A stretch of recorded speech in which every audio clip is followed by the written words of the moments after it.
What's going on? It's Neighborhood Chris back with another video to let you know what time I'm on. Thanks for watching. Hope you enjoy. In today's video, we'll discuss tips on how to remain grateful, because I understand in this journey of life, we're both out here trying to get it, and that's great. We gotta hustle. We also gotta be mindful, and we gotta keep our sanity, because things can move at a frenzied pace, and it's really up to us to slow things down and, sometimes just stop and smell the roses. Without any further ado, let's get it. Tip number one, name them one by one. There's an old song that goes, count your blessings, name them one by one.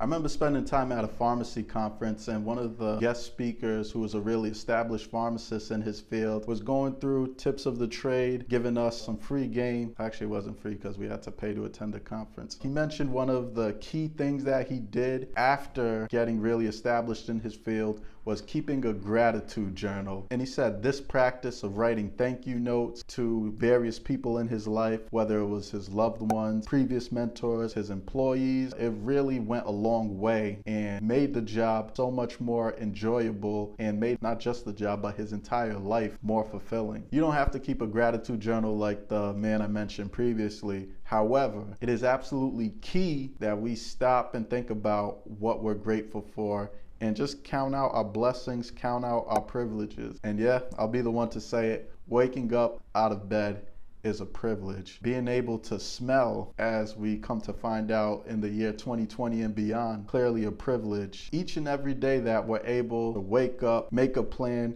go out there and execute it, that's a blessing on its own. So it's really important that we count our blessings. When I think of counting your blessings, I think of the story of the Mexican fisherman. And I'm paraphrasing this, so I might butcher it, sorry. You should probably read the whole thing down in the description below. But anyhow, there was this fisherman from a small village in a small boat, and he caught a couple of large fish. And there was an investment banker who was admiring. Oh, nice fish you got there. Thanks. How long did it take for you to catch that? Yeah, it took me a while. Only a little while though. So the investment banker says, hey, why don't you stay out and try to catch more fish? So then the small-time fisherman says, hey, I got enough to feed my family. We good. Yeah, but what are you gonna do afterwards? The Mexican fisherman said, sleep late, hang out with wifey, probably play with the kids, take a siesta. I think that means nap. Play my guitar a little, something light. And then I'll eventually go into town, stroll, sip some wine, hang out with my bros, call the squad, and just have a good time.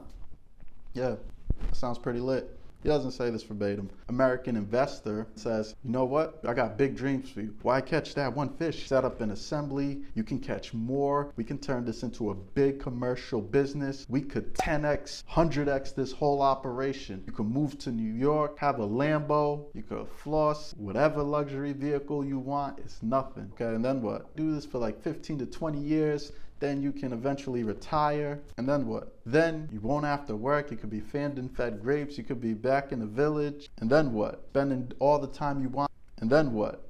Then you could sleep a little, chill a little, lounge a little, hang out with wifey, play with the kids, stroll into town, hang out with your bros or the squad, and it'll be a whole situation. Gee, thanks. We'll consider.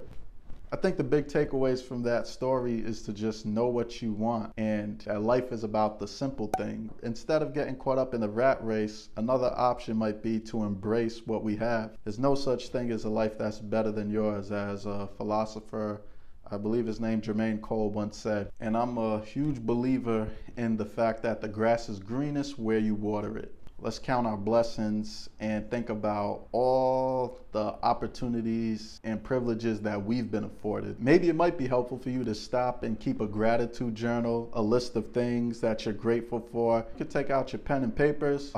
I forgot. You can take out your phones and just write down or text yourself 3 things that you're grateful for. Email it, mail it to yourself, postmark it, whatever you want to do, but just stop and think about all the things that you're grateful for. And for me, as long as these 3 things are present, then I know it's going to be a great day. So 1, did I wake up? 2, do I have access to chase my dreams? And number 3 is Jesus Christ still on the throne. And as long as these 3 things are fulfilled, then I have a lot to be grateful for. But hey, come up with your list of 3 things that, as long as they're there, then you know you're gonna have a great day. Or just stop and think about 3 things that you'll be grateful for each day, and that will take you a long way. Do this now, do this when you're big, do this when you're bigger. Always make it a habit to stay grateful, because having things and having accomplishments, these are only gonna give you short-term highs, nice quick dopamine fixes, but long-term, it doesn't last. Fame is like a drug. You get one hit, probably want more, and then it gets onto a never-ending cycle, like a hamster on the wheel. So whether that's fame or whether that's whatever version of success you have, it's good to shoot and have high goals, but true peace, true happiness, I think true serenity